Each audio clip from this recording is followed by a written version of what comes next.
మళ్ళీ ఆ కోతకు వస్తే పళ్ళు రాలుతాయి. దొంగ వేషం కట్టినంత మాత్రాన నువ్వు దొరసానివైపోవు. రాక్షసత్వం ఉన్నవాళ్ళు రాజవంశంలో పుట్టిన రాణి అనిపించుకోరు, గయ్యాళ్ళనే అంటారు. ఆహా, తాను మునిగింది గంగ, తాను మెచ్చింది రంభ అంటారు. అలాగే ఉంది. వాకిట్లో ఉండాల్సిన వాళ్ళని నెత్తిని తెచ్చి పెట్టుకుంటున్నావు. పెరట్లో ఉన్న తులసి మొక్క తులసి మొక్కే. తులసి వనంలో ఉన్నంత మాత్రాన గంజాయి తులసి అయిపోదు. గంజాయి వనంలో ఉండే వాళ్ళకి తులసి విలువ తెలీదు.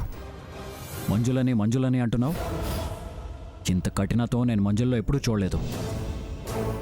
నీ ప్రవర్తన నువ్వు మంజులవి కాదు అని చెప్తుంది. మీ ముందు నిలబడాలంటేనే అసహ్యం వేస్తుంది. ఆడది ఏ పోరైనా భరిస్తుంది, కానీ సవితి పోరు సహించదు. కారుణ్య మూర్తులైనా కాళిక అవతారం ఎత్తుతారు.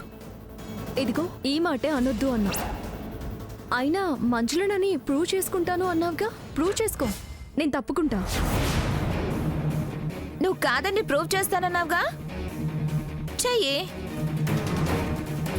లేకపోతే నువ్వే తప్పుకోవచ్చుగా. టైం రావాలి. అదే కదా, నేను అందుకే ఆగాను. ఈ జన్మకి ప్రూవ్ చేసుకోలేవని చెప్పింది కదా. నీకు టైం దగ్గర పడింది, అందుకే ధరణి మీద చేయి చేసుకున్నావు. రక్తం కళ్ళ చూశారు. మీ పాపం పండే వాళ్ళ దగ్గర పడింది. చూస్తూ ఉండండి.